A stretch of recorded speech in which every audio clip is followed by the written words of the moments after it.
Bonjour jeunes gens, asseyez-vous. Je suis Moubarak Liadi, je vais de collège en collège pour présenter aux élèves les dernières découvertes scientifiques et en discuter avec eux. Aujourd'hui, je voudrais vous parler d'une nouvelle découverte scientifique assez extraordinaire. Qui est-ce qui me donne des exemples d'organes humains? Comme organes, nous avons le rein, le cœur, l'estomac. Oui, très bien.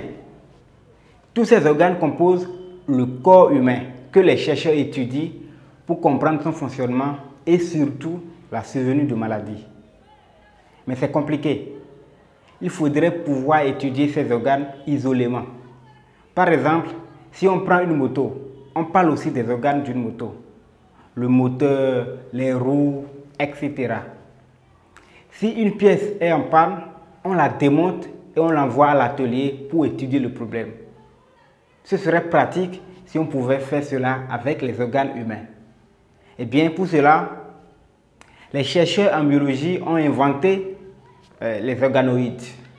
Le mot organoïde vient du mot organe et du suffixe oïde, qui veut dire qui ressemble à. L'organoïde est donc ce qui ressemble à un organe. Mais comment est-ce qu'on fabrique ces choses-là? Pour le fabriquer, les scientifiques commencent par prendre des cellules humaines, qu'on appelle cellules souches, qui ont la capacité de se transformer en différents types de cellules des organes du corps humain.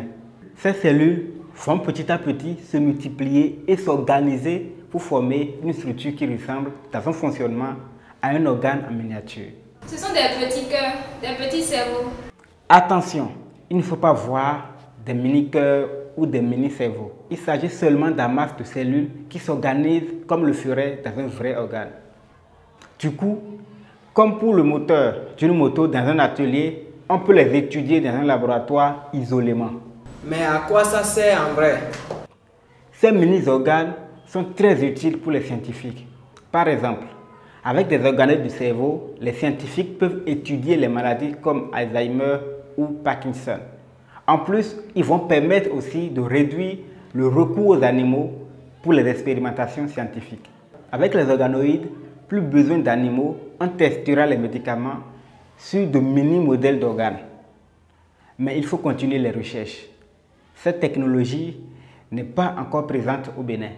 Peut-être que c'est vous qui ferez cette recherche au Bénin ou qui utiliserez dans votre laboratoire au Bénin des organoïdes pour faire avancer la recherche médicale sur les maladies et les médicaments.